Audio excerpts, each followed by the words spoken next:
திருப்பூர் அருகே வேறு சமூகத்தை சேர்ந்தவரை காதலித்த ஒரே காரணத்திற்காக கல்லூரி மாணவி ஒருவர் ஆணவ கொலை செய்யப்பட்ட சம்பவம் அதிர்வை ஏற்படுத்தியுள்ளது. திருப்பூர் மாவட்டம் பல்லடம் அருகே பருவாய் பகுதியை சேர்ந்தவர் தண்டபாணி. இவரது 22 வயது மகள் வித்யா. கோவை அரசு கல்லூரியில் படித்து வந்த வித்யா கடந்த மார்ச் 30ஆம் தேதி வீட்டில் தனியாக இருந்துள்ளார். அப்போது வித்யாவின் பெற்றோர் கோவிலுக்கு சென்றிருந்ததாக சொல்லப்படுகிறது.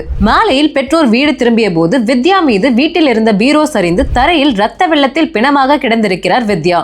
இதையடுத்து உறவினர்களுக்கு தகவல் கொடுத்த குடும்பத்தினர் சம்பவம் நடந்ததை போலீசுக்கு தெரிவிக்காமலேயே வித்யாவின் உடலை புதைத்துவிட்டனர். உண்மையிலேயே வித்யா பீரோ விழுந்துதான் இறந்து விட்டதாக எல்லோரும் நினைத்துக் கொண்டிருந்த நேரத்தில் வித்யாவுடன் கல்லூரியில் படித்த திருப்பூரை சேர்ந்த வெண்மணி என்ற இளைஞர் காவல் நிலையத்தில் வித்யாவின் இறப்பில் சந்தேகம் இருப்பதாக புகார் அளித்தார். விசாரணையில் போலீஸ் இறங்கிய போதுதான் தெரிந்தது வித்யாவுடன் சேர்த்து அவரது குடும்பத்தார் உண்மையையும் புதைத்த செய்தி. தீவிர விசாரணையில் இறங்கிய காமநாயக்கன் பாளையம் போலீசார் வித்யாவின் வீட்டில் தடயவியல் நிபுணர்களுடன் சென்று சோதனையும் நடத்தினார்கள். வித்யா மீது சாய்ந்ததாக கூறப்படும் பீரோவில் கைரேகைகள் பதிவாகி உள்ளதா என ஆய்வு செய்தனர். இதற்கிடையே கிராம நிர்வாக அலுவலர் பூங்கொடி வித்யா மர்மமாக இறந்ததோடு யாருக்கும் தகவல் தெரிவிக்காமல் உடலை புதைத்து விட்டதாக புகார் அளித்தார். இதைத் தொடர்ந்து வித்யாவின் உடல் புதைக்கப்பட்ட இடத்திற்கு பல்லடம் தாசில்தார் சபரிகிரி, டிஎஸ்பி சுரேஷ், இன்ஸ்பெக்டர் ராஜவேல் மற்றும் போலீசார் திருப்பூர் அரசு மருத்துவமனை டாக்டர் குழுவினருடன் சென்றனர். அங்கு புதைக்கப்பட்ட வித்யாவின் உடல் தோண்டி எடுக்கப்பட்டு பிரேத பரிசோதனை செய்யப்பட்டது. பிரேத பரிசோதனை முடிவில் வித்யாவின் தலையில் பலத்த காயம் ஏற்பட்டது தெரிய வந்தது.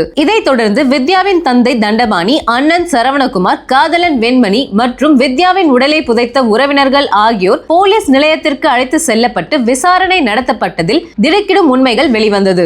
வித்யாவும் வெண்மணியும் 3 ஆண்டுகளாக காதலித்து வந்துள்ளனர். கடந்த சில நாட்களுக்கு முன் வித்யாவை வெண்மணி குடும்பத்தார் பெண் கேட்டு வந்துள்ளனர். ஆனால் இருவரும் வெவ்வேறு சமூகத்தை சேர்ந்தவர்கள் என்பதால் வித்யாவின் பெற்றோர் காதலை ஏற்றுக்கொள்ளவில்லை. ஏமாற்றத்தோடு திரும்பிய வெண்மணி அதன் பின் வித்யாவுக்கு போன் செய்த போது செல்போன் சுவிட்ச் ஆஃப் செய்யப்பட்டிருந்தது. இதைத் தொடர்ந்து காதலியை பார்க்க வந்தபோதுதான் வித்யா இறந்த தகவல் தெரிய வந்தது. இதனை அடுத்துதான் காதலியின் இறப்பில் சந்தேகம் உள்ளதாக வெண்மணி போலீசில் புகார் கொடுத்துள்ளார். போலீஸ் விசாரணையில் தான் சாதி வெறியின் உச்சத்தில் உடன் பிறந்த தங்கை என்றும் பாராமல் வித்யாவின் அண்ணன் சரவணகுமார் இரக்கமே இல்லாத மனித மிருகமாய் மாறி வித்யாவை இரும்பு கம்பியால் தாக்கி கொலை செய்திருக்கிறார். போலீசில் சிக்கிய பிறகே இந்த உண்மைகளை வாக்கு மூலமாக கொடுத்திருக்கிறார் அண்ணன் என்ற பெயரில் இருந்த அரக்கன் சரவணன். நெஞ்சு பொறுக்குதில்லையே இந்த நிலை கெட்ட மனிதரை நினைத்து விட்டால்.